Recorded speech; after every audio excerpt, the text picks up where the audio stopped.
la cinquième candidate. Du haut de ses 15 ans, la prochaine oratrice est la Benjamine du groupe. Un vrai petit rayon de soleil, elle apporte de la bonne humeur et du smile. Actuellement en première générale du lycée Thiers, elle a des rêves et des ambitions plein la tête. Elle est engagée et engageante. L'écouter est un vrai plaisir, vous allez voir. Sur le sujet « Le meilleur est-il à venir ?», elle répond à la positive. Merci d'accueillir Faïma Youssouf.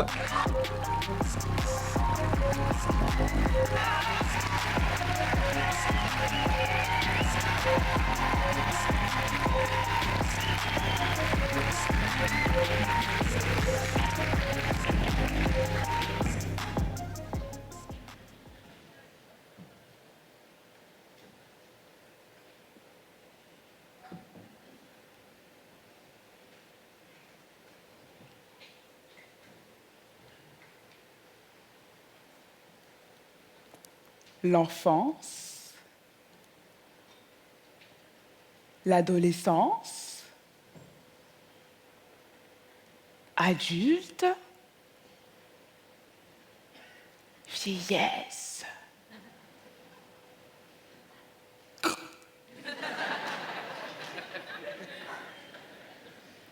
On vit dans l'optique de construire une base solide pour découvrir de nouveaux horizons et parvenir à atteindre nos objectifs, tout en souriant à la vie, afin d'être satisfait à l'idée d'être à son maximum avant d'arriver à la fin de ma chaîne de pieds.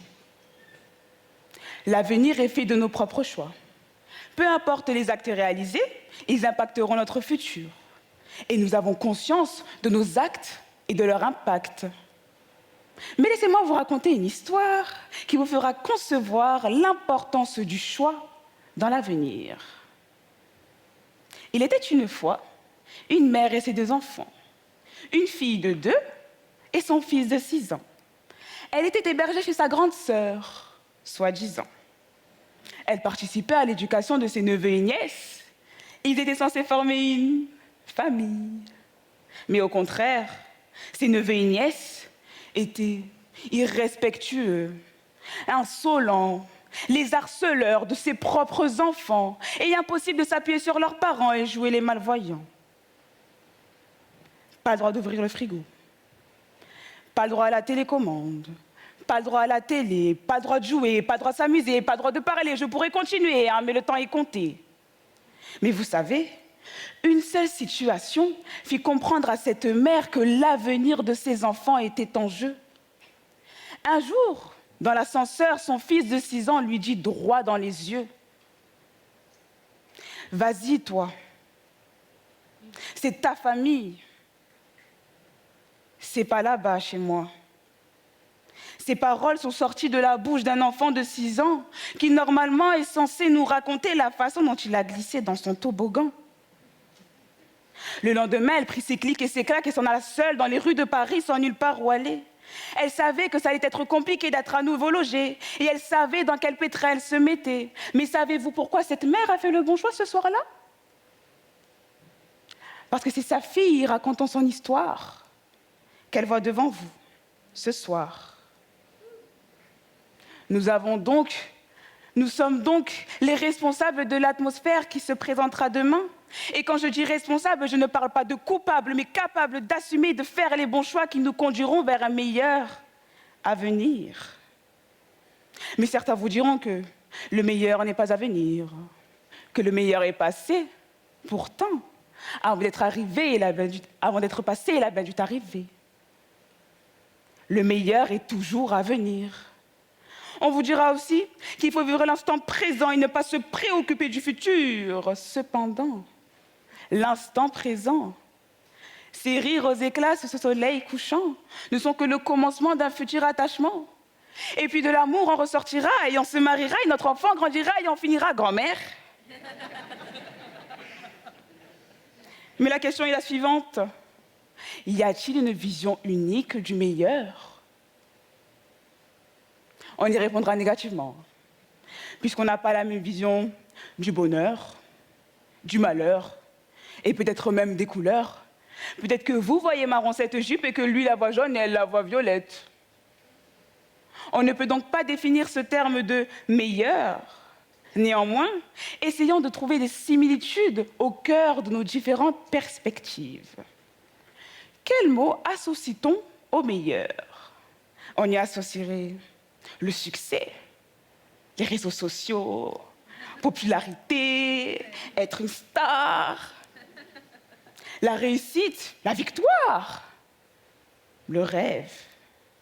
Mais bon, c'est bien sympa de savoir tout cela, hein, mais si on ne sait pas comment y parvenir, parce qu'à ce que je sache, il ne suffit pas de courir pour aller attraper le meilleur, c'est pas comme ça que ça marche.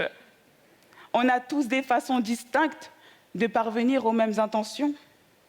Chez certains, ça serait de fournir les efforts nécessaires pour réussir. Chez d'autres, ça serait de prendre confiance en soi, ce qui mènerait à des victoires. Et pour le reste, l'espoir de croire en son rêve.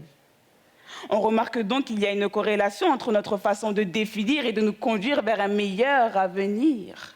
Il n'y a et aura jamais de meilleur que l'autre. Alors nous avons tous le droit à notre meilleur sans se calquer sur celui de l'autre. Mais en attendant, dans ces trois termes cités, un seul mérite d'être exploité. Vous l'aurez bien deviné, celui de l'espoir. L'espoir qui, philosophiquement, est défini ainsi. Disposition de l'esprit humain en attente d'une situation meilleure à celle existante. Quoi qu'il arrive, le meilleur arrivera. Oui, c'est bien cela. Mais bon, vous savez, c'est dur de savoir que peu de personnes ont encore l'espoir et sont plongées dans le désespoir. Ça aurait pu être le cas de cette jeune fille envoyée en France à ses 8 ans, devant quitter ses parents qui ne voulaient que son bien, évidemment, se retrouvant dans une famille qui ne l'acceptait pas jusqu'à la maltraiter, à faire ses devoirs sur le capot des voitures, car un rôle de mère l'attendait, à aller à l'école avec des Ray-Ban, car l'œil au beurre noir débordait, ou encore avec un trou dans le crâne, car une natte on lui avait arraché pour un simple refus d'obéir aux menaces, vu son caractère tenace. Mais savez-vous ce qui a permis à cette jeune fille d'avancer? L'espoir. L'espoir de retrouver un jour ses parents. Et pour ne pas vous laisser sans la fin de cette histoire, cette jeune fille a pu retrouver ses parents. Et son prénom a été leur dernier souffle.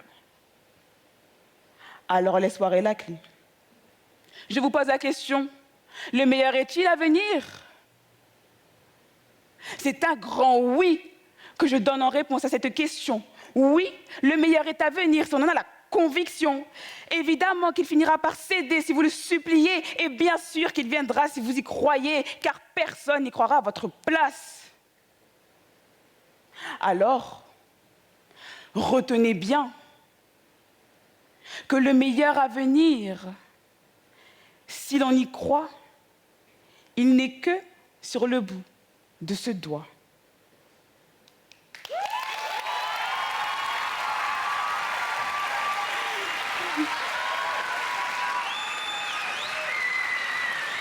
Merci beaucoup, Faïma.